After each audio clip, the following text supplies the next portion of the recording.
So hello, welcome to lesson 4. In lesson 3, we just did a little bit about those input commands. So in this lesson, we are going to spend more time on the windows, and we hope you too can spend more time exploring the window, the main window, and optimizing the various features it has to help you with your data management process. So we're going straight to the status interface. We're not wasting time with any theories, and we want to engage you there. See you in the main Stata interface. Thank you. Okay, welcome to lesson 4. We just want to spend a little more time now really exploring the main window. The lesson before, we just went through everything, or about 2 lessons behind, just looking at the interface. But now I want to spend a little more time to see how this main window can really help us with what we are doing, looking at things a bit more closely and reinforcing some of the things we had shared in the last lesson. So basically, we'll zero down on this and this alone, this screen, and see how much we can learn. So I'm going to still start with the clear command quickly. I type in clear, and I've told you what that does now. It removes data from memory. Now, if you don't have the data editor view, you can still look at this screen and know if there is data or not. And that's one of the things I want to do here. So before I hit enter for clear, so that you are registered that command, you can see the number of variables. There are 12 variables here in the data set and 74 observations, talking about the size of the file, and then its memory, and if it was sorted by any variable. So we have that here. No variable has been selected, so once I select, let me select length here now. So immediately I select a variable in the variables section of the window, all the details of that variable is displayed here, and some are not relevant, as you would come to see. So length in this case is not a categorical variable. So when we go into the second lesson, we'll look at that. So that's why it doesn't have what we call a value label. There are no notes attached to that variable. That's fine. So if you scroll down, you still get the same details. Nothing changes here for the data if the data has been loaded. But as you click on different variables, now my cursor has selected weight. All the details for weight too can be found here. Now what's interesting is that you can extend this like this, and you get all the details here. So you find name and label here, the same thing, name and label here. So if I hit on gear ratio, the label is gear ratio, so you see it's also written here. So you find all the details you're looking for. Now if you were looking for a particular variable, you can just type it here. So if I'm looking for a variable called make, it filters anything that has make in the label or in the name. Let's try another one, length, which we were using before. So as you type, it filters anything that starts with len. So if you had a data set that had quite a number of variables, you are able to filter with that section. And the same thing, once you select what you have filtered, you get all the details here. So you want to know the file name, you can click the arrow just beside here. It can show you the full part of the file name of the data that is being loaded. If there are notes on the variable, you see it, and the variable. So we have 12 variables. I would clear now.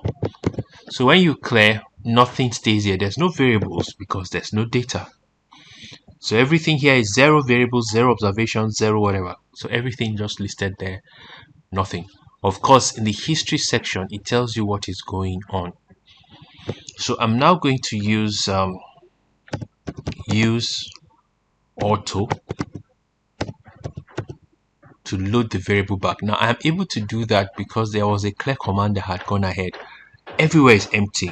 It's like coronation of the king, which happened just recently in Britain. You know, one king has to pass on before another one is coronated. You don't coronate two at the same time.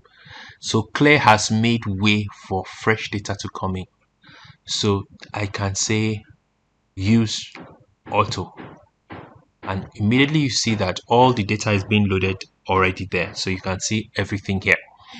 So that's one of the powerful things about using all these videos. This part, I mean, these windows within the main window. So this section keeps us giving us a history.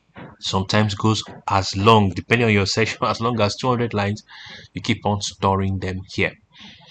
As we move on, we'll try to integrate the windows step by step, into a bit of more complexities. So we had also mentioned here that we can open files. So I can go to the file folder and open my file normally here. So when I go here with my toolbar, it's still the same thing as opening. The only difference here is that it adds the address to the file, which we did not emphasize in the last video. We just said cd and then we moved. Please note that the current directory is still c_sage, but you can open a file directly without changing the directory if you remember the folder path. So another way is just going there and opening a file the way you open and then saving the way you save. You can also print the results the way you print normally, and you can also keep what we call a log of activities, when you started and when you ended. This is very important. Sometimes when you work in Stata, you want to account, especially if you are working among a team and you want to just display what you found during your experience. So we have a new viewer which just shows us a new window, which we will not go into details with. We have the new do file editor. We can activate it from here, and then we have the data editor and the for browse and for edit. We try to differentiate. In the browse mode, you cannot edit the cells, but in the edit mode, you can literally do that. So we're going to still come back to that in the next video. It will just be a flow from this one. So basically, that's how it works. And some of these toolbars, we're going to use them from time to time. So I could also open the file. I told you could execute a command through the window, through the toolbar, and through the command window.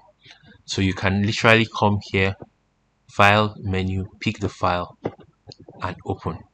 Every time you do an activity, whether it's by the menu or the toolbar, I'm sure you are observing Stata is just keeping a record. That's what it does regularly.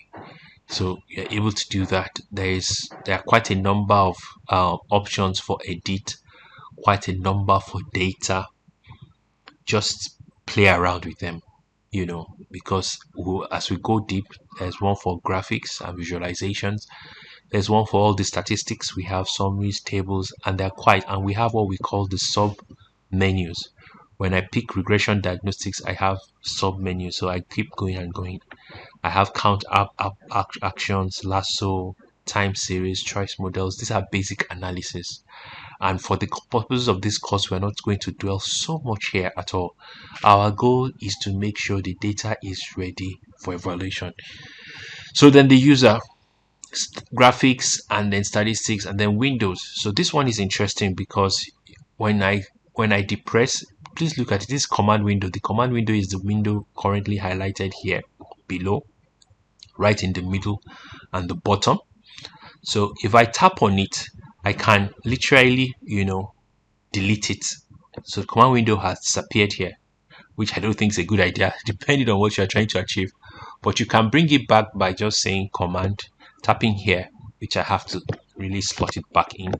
Let me pin it down and slot it back in. So this is how you pin or auto hide. The same thing with the results window, which is the one you see centrally here. History window, which I told you is by my left.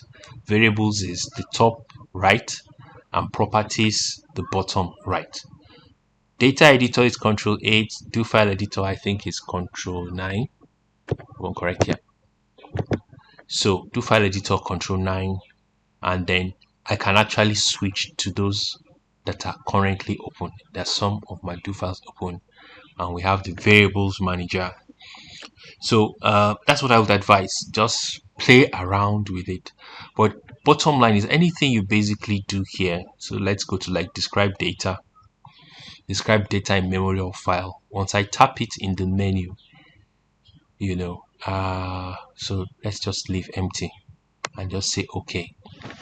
This is what we call the describe command, which we are going to explain some lessons.